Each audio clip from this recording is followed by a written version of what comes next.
Hello, everyone. Welcome back. I am Christine Dixon of The Ordinary Sacred.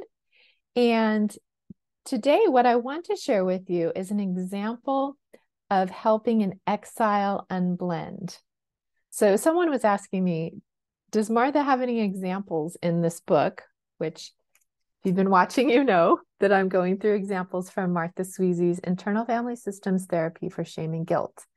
They asked, does she have examples of unblending? Yes, she has a whole section on techniques for unblending and examples of unblending. So today I want to share a really great example of her client Selma unblending from an exile that's taking over the system. So before the example, Martha says, when an exile blends, other parts feel overwhelmed, understandably. Strong feelings are the reason that protectors banish the exile in the first place. They couldn't challenge its belief because they agreed. So a lot of times exiles hold these intense, painful beliefs, right? Like, I'm shameful, I'm worthless. The protectors agree. So they think, I just need to suppress you. And they couldn't help the exile calm down because the feelings of the exile were contagious. So as a result, they aim to suppress or distract from the exile's strong feelings. So that's usually the strategy of the protectors, right? Distract or suppress. And they work really, really hard to try to do that. And usually it doesn't work because as something's trying to come up and they're pressing and pressing down, and that exile just so badly wants to be seen and heard and loved and valued. So it's pressing and pressing up, and then it breaks into consciousness. Usually the managers are trying to press it down, suppress it, which can be a critic or just a part that holds you, responsible for things, or you must do this, you must do that, all the shoulds and the pleasing and perfectionism and all those things. But sometimes the pain of the exile is so big, it breaks into the surface anyway. And then that's when the firefighters come in to numb and distract, right? So they're working so hard to manage and to just get away from the flames of these exiles. And yet it's not successful. And they're really, frustrated and stressed about it. But in contrast, the client's self does not endorse any crippling identity beliefs like I'm worthless and so on. And it is not afraid of strong feelings. The self is a calming counterforce, a ballasted boat in rough waters. I often say that the self tells distressed parts, come to me, you who are troubled, for I am not. Right? It's really the strong, confident, courageous, calm and gentle presence that says, I am strong enough, I am big enough, I can hold you, you can be distressed and it doesn't affect me. So we can help exiles unblend even when they've taken over completely. As Dick Schwartz says, we don't do this by teaching the client cognitive skills or distracting skills that will put the exile out of mind. Instead, we do it by inviting the exile to separate a little bit, but stick around and meet the self. So there's so many different strategies, and these are very well-meaning parts, right? To try to get us, it's still those suppressing or escaping, right? But it's kind of sanctioned, like, okay, just think of everything you're grateful for, or, think of something else, distract yourself, or question what this part is saying, turn it around, or just try to regulate your body through certain exercises, right? And again, they mean well, but they just aren't as effective because they don't get to the root of this connection that those parts need. They need to be able to actually get bigger, to say why they're feeling dysregulated, what fears they have, what concerns they have, what they're sad about, right? So the self will allow whatever's there to be there. Whether it's a happy, excited part, it won't suppress those either, right? Or it's a sad, anxious, angry part. The self has room, has space to welcome all of it. Okay, so let me tell you this wonderful example with Selma. So Selma was a 25-year-old cisgender single German American woman who grew up in dangerous circumstances. So sometimes a terrified exile would blend during therapy. So it starts with Martha, the therapist, saying, "Can you hear me, Selma?"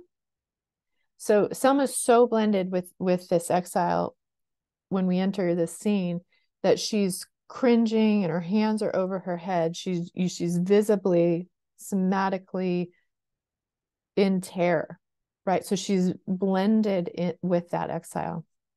So Martha's being very gentle to say, "Selma, can you hear me?" And she says, "I see that something terrible is happening to some part of you right now. So I'm going to talk to the part directly, okay? So I want you," now she's talking to the part, "to know that Selma and I are right here with you. And if you make a little space inside, Selma will help you. Will you make room for her?" Okay, so she's doing direct access here because Selma's so blended with the part, it's hard to access Selma's self at all. So she's saying everything that she's going to do, and she's asking this part, "Can you just give a little bit of room? If you do, Selma's self can help you." So Selma speaks in a small voice and says, "I don't know her." Okay, so she's still blended with this really distressed, terrified exile, and is saying, I don't know who Selma is." And so Martha says, "Would you like to know her? She can help you." And Selma is in this kind of, crouched position, but she nods. And Martha says, "You're welcome here with us. I know that other parts try to drive you away, but the Selma who is not a part can take care of you.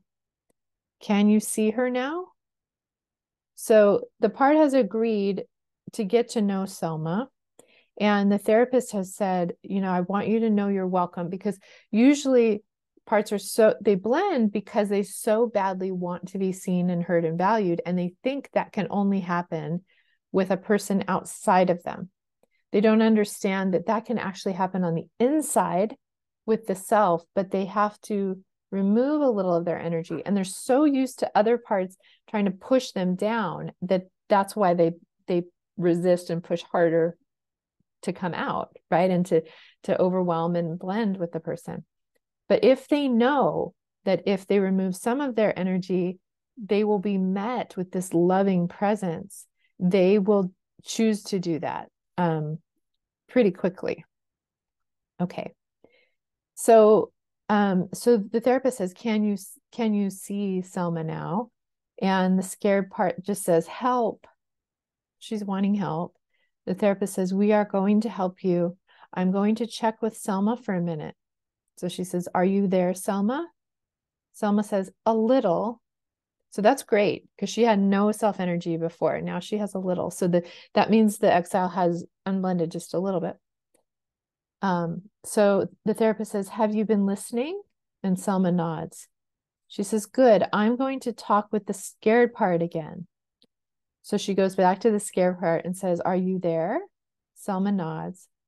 She says, "Selma tells me that you're making a little room for her. She is the one who can take care of you. Do you notice her now?" Selma nods again. "You two can be together right now, so you can feel her and she can feel you." Selma's hands slowly come down and then she buries her face. So she was curled up in a ball with her hands on her head. So they come down and she's now touching her face. And therapist says, "Are you with the scared part now, Selma?" But then Selma shakes her head no. "Okay," says Martha, "I'll talk with the scared part again. Are you there?"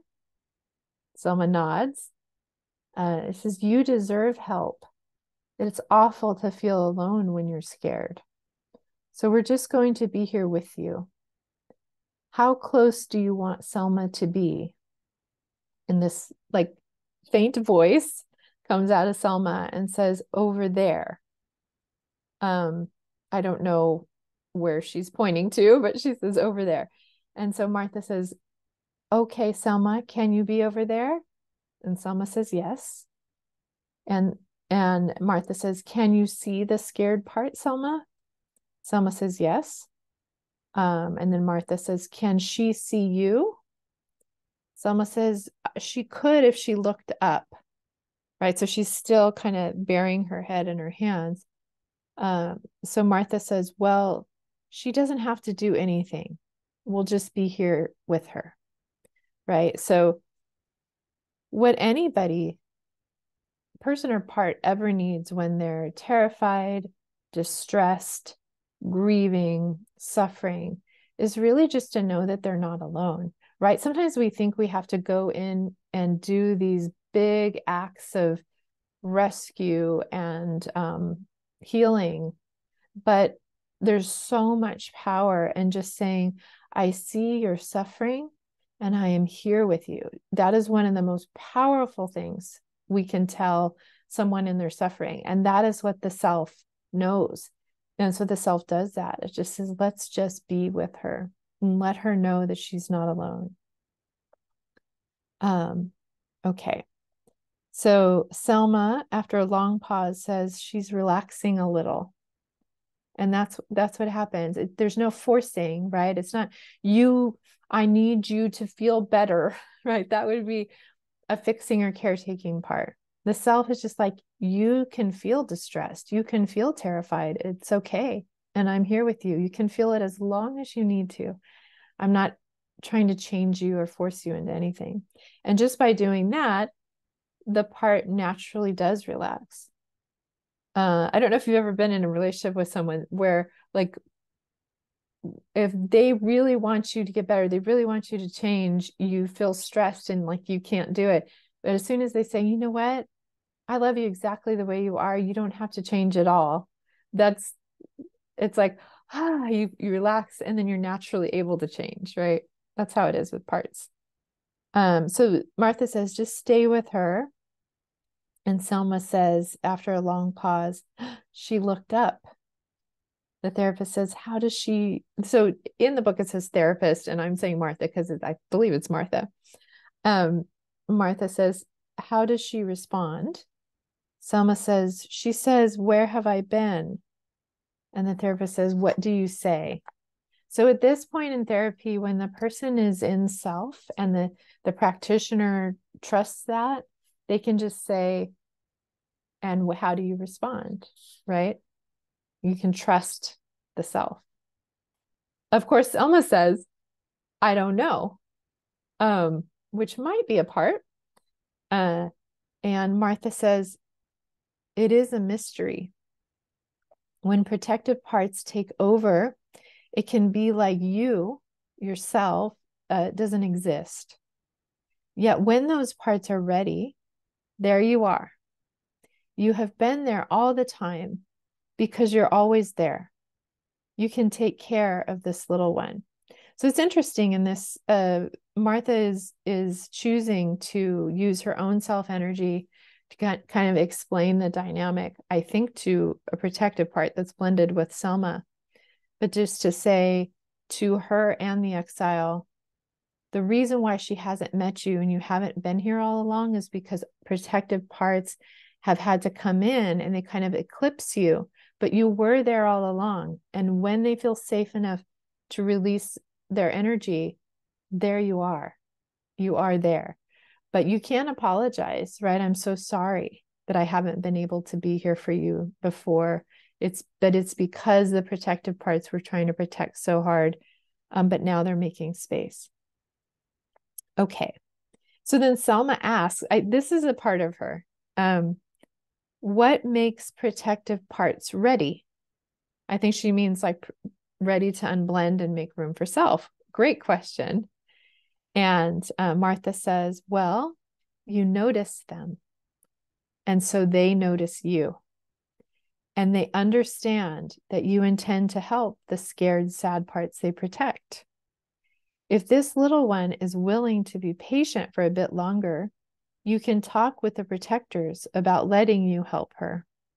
Would she like to go to a safe place to wait for you? So this is fascinating.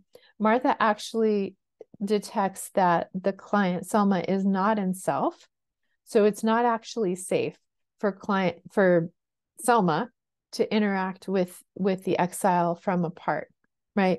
So she says, why don't we go, like, ask the exile if they want to wait in a waiting room so that we can go to the protectors and get permission.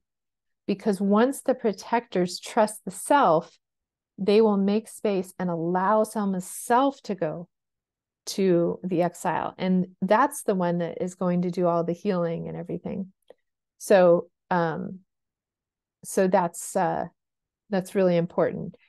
So they need to go to those protective parts first. And I love how Martha says, the way you help them to unblend is that you notice them.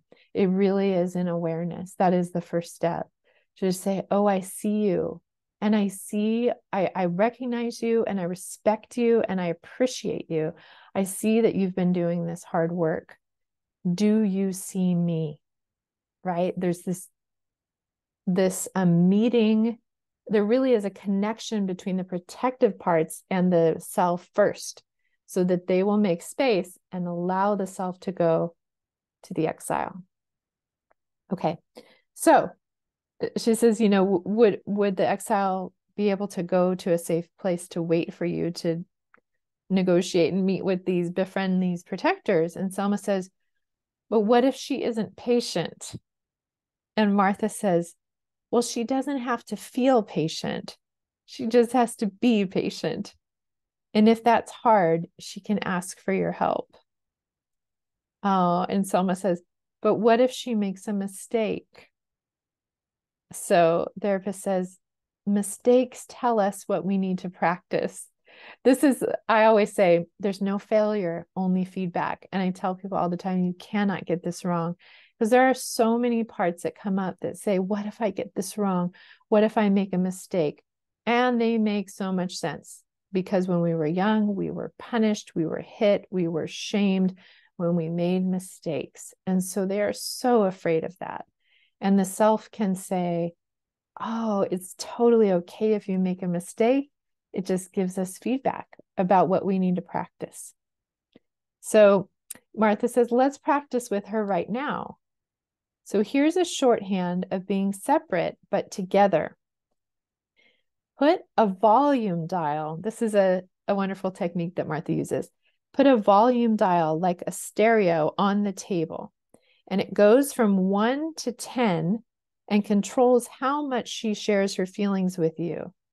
It doesn't control her feelings, right?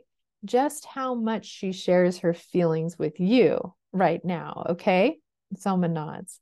So tell her where to set the dial so that you can stay with her. And Selma says 2. So it's really, again, this is her. Okay, so Martha self is helping Selma's protectors negotiate with the exile of how much energy or blending the exile will do. So they're using this dial technique where they say, okay, how about if you only, at a 2 would be you only blend 20%. And then the therapist says, okay, so it's like almost like a game. It's like a practice, right? Okay, and so let's see if you can just blend 20% and see how that feels. So the exile agrees, just blends 20%, and Selma says that feels better. And Martha says, if for some reason she turns the dial up and you disappear, she can choose to turn it down again because the dial goes up and down. And as soon as she turns it down again, then you'll be back to have a relationship, to interact with her. So she can explain, and then she can explain to you why she turned it up. He said, is that a good arrangement? And Selma nods. I think her exile agreeing to that. And Martha says, it's so much better than being alone. She has the power to make this happen. When the protectors trust her not to overwhelm you, they will also cooperate with you. And then you'll be able to get back to her even faster. So is she willing to try that? Selma nods. I love this example because often there is kind of this simultaneous negotiation and relationship.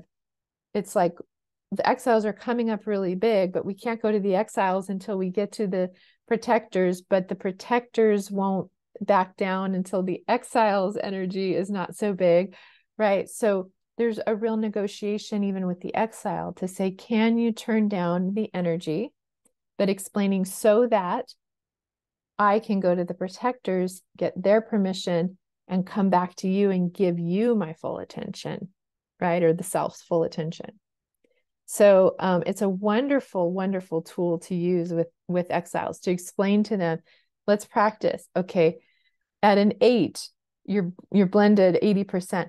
Ooh, turn it to a 5. How does that feel? Turn it to a 2. And you'll see that they have the capacity to control how much they blend with you. Every part does. It has full power and choice over that. It's really interesting to experiment with. Okay, I hope you appreciated that example. I think it's a really good one. If you have any questions or comments, leave them below. Thanks for watching.